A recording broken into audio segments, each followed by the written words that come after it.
Yo, what's going on, you guys? It's TD Twilight here. Today, I'm bringing you my first Kingdom Hearts Countdown video. This video is going to be based on my picks for the top 5 best worlds in Kingdom Hearts 1. Now, this is going to include some of the content from the remix versions of the game. So without further ado, let's get right into it.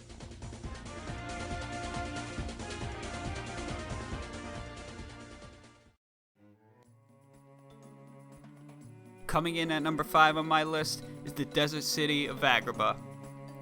This world is full of sand-themed Heartless, and some of the maps have an impressive amount of depth to them. The story follows the same story of the original Disney movies, and all the original voice actors, including Robin Williams, return for their respective roles. There's a ton of Trinity marks in this world. There's also lots of other cool shit to do with your Keyblade, including using it as an actual freaking key, and also using it to unlock certain parts of the Cave of Wonders. In the remix version of this game, they added the pot spider to this area in Agrabah. This then became the only way to farm mithril stones. There's also a glitch in this world where if you talk to the carpet and dodge roll at the same time out the window, you can actually explore the map and jump up and look around, and it's just super crazy, but make sure you save before if you do attempt to do that. The story in Agrabah is pretty decent as it connects to the 7 Princesses of Light. Fighting Jafar the first and second time doesn't really prove to be too much of a difficult task, just more of an annoying one. But you eventually defeat Jafar and you seal the keyhole and win 1,000,000 gold coins or something like that. And Agrabah's all back to normal. Things stick to the original Disney story, and Aladdin gives up his last wish to free the genie from the lamp, and everything seems all good in Agrabah.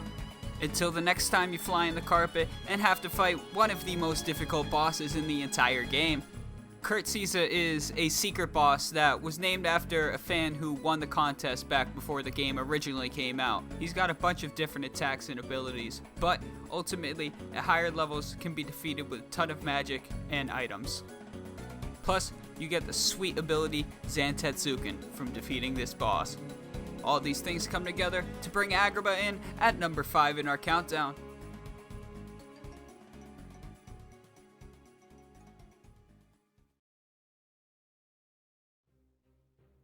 In at number 4 in our countdown is Halloween Town. In this world, Sora and friends get a sweet costume change and team up with Jack Skellington from The Nightmare Before Christmas. All the original voice actors return for their roles, and the music matches Danny Elfman's original music score. The story is quite interesting, involving Jack and the Doctor attempting to gain mind control over the Heartless. Heartless also get retextured in this world to match the dark atmospheres of the maps. You eventually find your way to Oogie's mansion, and promptly beat the shit out of 3 kids for stealing your experiment, just to find out that they were being used by a big bag of bugs.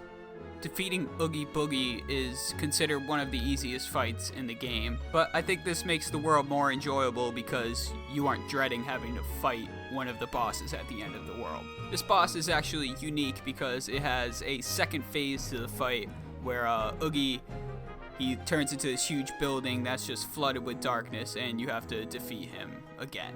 After defeating him a second time, you seal the keyhole and head back to the Doctor's lab, where Jack gives you one of the freshest Keyblades in the entire game.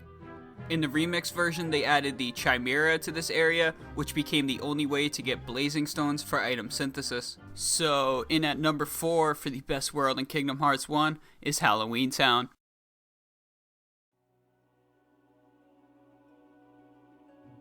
Number 3 on my list is the mysterious castle of Hollow Bastion. Upon first arrival, Sora gets this really strange feeling from the world, and you meet up with Riku for the first time in a long time, and he takes your Keyblade and your best friends, and all you're left with is a wooden sword and beasts to fight with you. There's a lot of cool interactive objects, as well as unique treasure chests, which make exploring enjoyable. However, the heart of Hollow Bastion is of course the cutscenes and the massive amount of story progression. Riku uses what is called the Keyblade of Heart to release Maleficent's heart, and you have to battle her again. This is considered a pretty tough battle because of her projectiles and her area of effect damage. However, this fight isn't really shit compared to the next battle that you're about to face. Fighting Riku when he's controlled by Ansem is considered one of the hardest battles in the entire game, and could be considered the hardest battle throughout the main story. He's got a lot of different attacks and has a rage ability, but he can ultimately be defeated at higher levels and with gliding and dodge rolling his attacks. You receive Ragnarok, which is an ability that's pretty useful later on in the game, and then you sit back and watch one of the longest and most important cutscenes in Kingdom Hearts 1. Sora uses Riku's Keyblade to release his heart and free the 6 Princesses of Heart and Kairi. This action sets up all the events for Kingdom Hearts 2 and all the other Kingdom Hearts break-off games. Sora turns into a Heartless, and Riku holds Ansem back so that Kairi, Donald, and Goofy can get away. You wander around for a bit as a Heartless, and eventually Kairi finds you and releases your heart. You then get kicked out of the world and have to return and start all the way from the bottom up. Heartless are tougher the second time around, but eventually you find your way back to the keyhole and seal that shit up. There's decent revisit value thanks to the addition of the stealth soldiers in the end room, and fighting the mysterious man is one of the hardest challenges throughout the whole first game. All these things make Hollow Bastion my pick for the number 3 best world. The second best world in Kingdom Hearts 1 is none other than Destiny Islands. This tropical island is the first world you get to explore in the Kingdom Hearts series, and you never really get to return to this world ever, but it's constantly teased throughout the rest of the series. You start off in this world doing remedial tasks like collecting logs and rope, and you eventually beat up your 3 best friends and then most likely catch the hands from Riku. You call it a day and you start to see the first signs that Riku's had about enough of this island bullshit.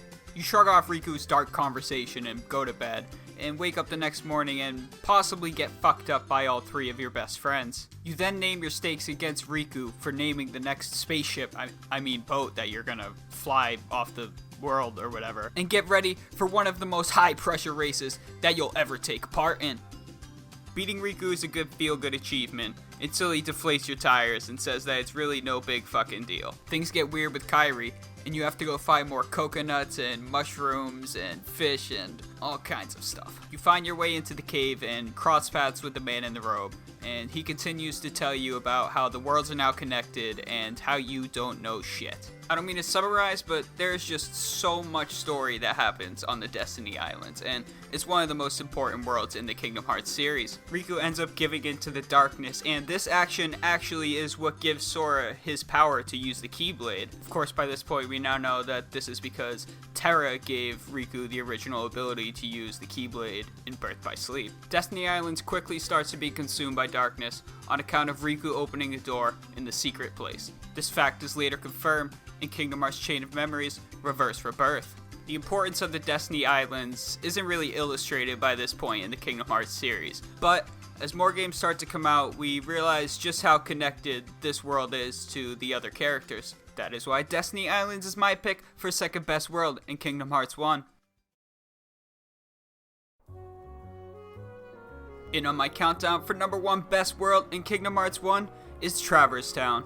This is, of course, the first revisitable world that we get to explore in Kingdom Hearts 1, and it serves as a main hub for a lot of different aspects of progression. Traverse Town is served as a home to those who have lost their worlds to the darkness. Different characters from Disney and Final Fantasy games are found throughout, and we also meet many of these characters for the first time in Traverse Town. It starts with meeting Donald and Goofy and having to fight your first boss together, then deciding to search around the universe together looking for your lost friends. Finding letters for different upgrades is always dope.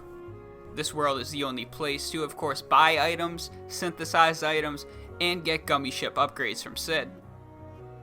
You return all the 99 Dalmatians here, as well as visit Merlin and the Fairy for different upgrades and summons. Power Stone drops from the newly added Sniper Wild give this world a really good revisit value. I've always liked how well the Final Fantasy characters fit into this atmosphere, and how they kind of guide you on your journey. There's a lot of cool Easter eggs in this world, like in the Gizmo shop and in the hotel. There's a lot of cool and important cutscenes, including meeting up with Riku for the first time since you got separated on the Destiny Islands. And Sora also has a sort of flashback where he goes back and sees Kairi having this really deep important conversation with her grandmother. Traverse Town is a really important world to the gameplay and story progression of Kingdom Hearts 1. That's why it comes in at my pick for the #1 best world in Kingdom Hearts 1. Thank you guys so much for watching. Make sure you subscribe and like the video if you liked it. Comment below what you thought about my picks and what your picks are for the best worlds in Kingdom Hearts 1. I asked the Kingdom Hearts 13 community, so the poll results will be down below in the description, so make sure to check those out. And till next time, guys, take it easy.